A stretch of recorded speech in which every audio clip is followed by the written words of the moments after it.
ওরে এমন দরদের কথা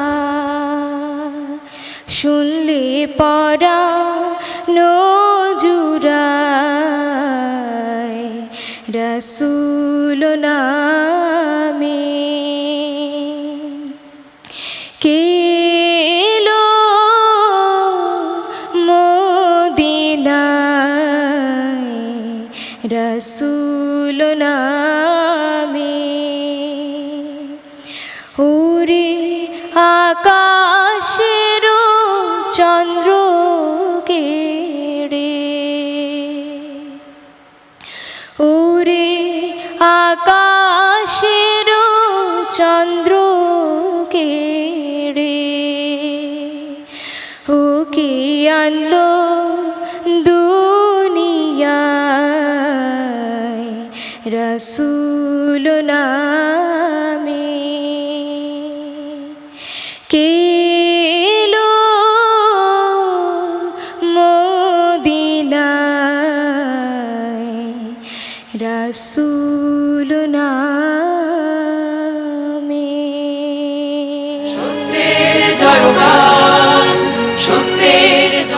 ফাউজিয়া আবিদা হুমায়রা, অনেক ধন্যবাদ তোমাকে। হুমায়রার গান কেমন হয়েছে আমি সম্মানিত বিচারক মণ্ডলীর কাছ থেকে জানতে চাই। প্রথমে শিল্পী ফাতেমাতুজ জোহরা।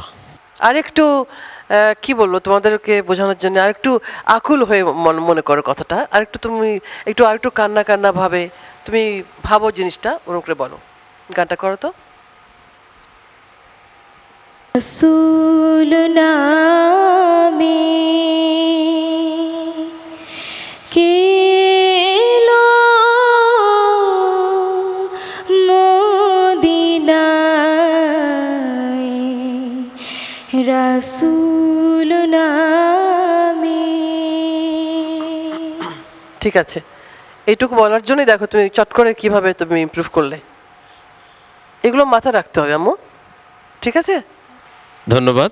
শ্রদ্ধেয় শিল্পী আজাদ রহমান। আমাদের দেশে এখনও লোকসঙ্গীত ভিত্তিক বহু ধর্মীয় গান রয়েছে এবং সেই গানগুলি মানুষকে বেশ আপ্লুত করে, সবার ভালো লাগে। সেদিক দিয়ে আমি মনে করি তোমরা এইসব গান যত গাইবে এবং এটা যত চর্চাও করবে, চর্চা করে যদি তোমাদের গলায় সেই চর্চার ছাপ এসে যায় তখন আরও ভালো সফল হবে। ধন্যবাদ স্যার। ধন্যবাদ। শিল্পী বিপ্লব।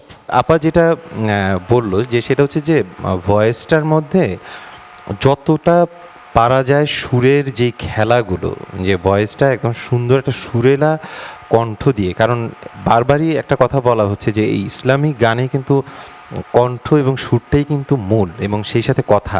অনেক ধন্যবাদ আমাদের সম্মানিত অতিথি একেএম বদরুল আলম। তোমার গান অনেক সুন্দর হয়েছে, তোমার জন্য দোয়া করি, তুমি যেন আরও ভালো করতে পারো, এটাই কামনা করি। ধন্যবাদ।